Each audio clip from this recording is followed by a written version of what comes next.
নমস্কার বন্ধুরা, আজকে আমাদের পাড়ায় মা শীতলার পুজো হচ্ছে। তো আমি এসেছি। দেখো, এটা সামনের গেট। এই যে ফুলের মালা, ফুল নিয়ে বসেছে এখানে। এই যে ফুল টুল বিক্রি করছে। এই যে এবার হলো সামনে যে এত লোক, এখন বাজে বন্ধুরা 2টো। তো প্রচুর লোক, কিন্তু এখন অনেকটাই ফাঁকা হয়ে গেছে।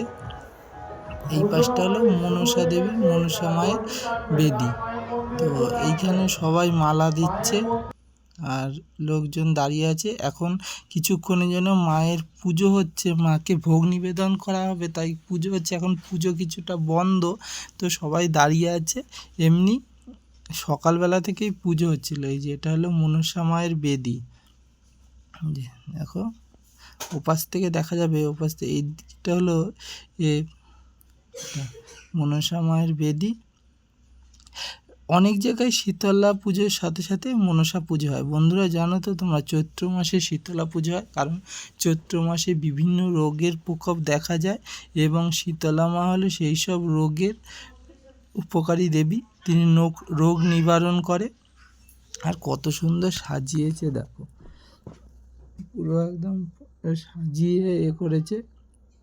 ওই যে জয় মা শীতলা। বন্ধুরা, এখানে আগে মাটির ঠাকুরই বা প্রতিমাই পুজো হতো, কিন্তু 2 বছর ধরে পাথরের প্রতিমা দিয়ে পুজো হচ্ছে। বন্ধুরা দেখো, শীতলা মায়ের পাশে আছে, ডান পাশে আছে রক্তাবতী, আর বাম পাশে আছে ঘণ্টাকর্ণ বা জরাসুর। রক্তাবতী তো জানো, তিনি রক্তের যে করে, আর ঘণ্টাকর্ণ যিনি জ্বরের বাহক, যোগ নির্মাণ করেন। এই যে এখন পুজো হচ্ছে, সেই জন্য কিছুক্ষণের জন্য সবার পুজো, এখন মায়ের ভোগ নিবেদন হবে, পুজো হচ্ছে, তাই কিছুক্ষণের জন্য পুজো এখন বন্ধ আছে। মানে এই যে নিত্য পুজো, দুপুরবেলা যে ভোগ নিবেদন হয় বা হয়, সেই পুজো হচ্ছে বলে এখন পুজো বন্ধ আছে। একটু পরে আবার চালু হবে। এই দেখো, এই হলো কলসি, যে দুপাশে যে ঘর দেওয়া থাকে, পিতলের স্টিলের কলসি এখানে দিয়েছে, কলা গাছ এত সুন্দর সাজিয়েছে। আর সকালবেলার দিকে প্রচুর লোক হয়েছে। আমি যখন অফিসে যাচ্ছিলাম প্রচুর, এখন 1টা বাজে, এখন একটু লোক কিছুটা কম, অনেকের পুজো দিয়ে চলে, কিছু বাকি আছে। এরপরে আবার হবে, গণ্ডি কাটা হবে। ডন্ডি কাটার জন্য সবাইকে করছে, অ্যানাউন্স করছে। এই যে মনসা মায়ের সামনের দিকে বেঁধে, ওটা হলো পেছনের দিক, এটা হলো সামনের দিক। সবাই এই যে জবার মালা সব, কত দেখেছো, কত লোক এসেছিল, তাহলে ভাবো, প্রচুর লোক এসেছিল এইখানে। প্রতি বছর কৃষ্ণপক্ষের অষ্টমী তিথিতে এই শীতলা মায়ের পুজো হয় এখানে।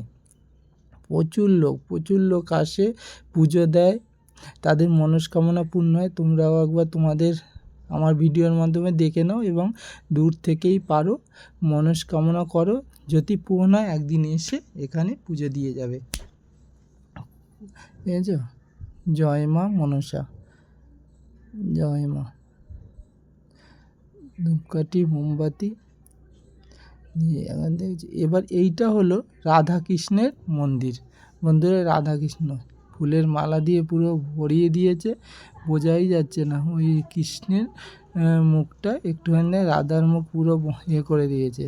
ধূপকাঠি, মোমবাতি পুরো বেদিতে পুরো ছড়িয়ে আছে।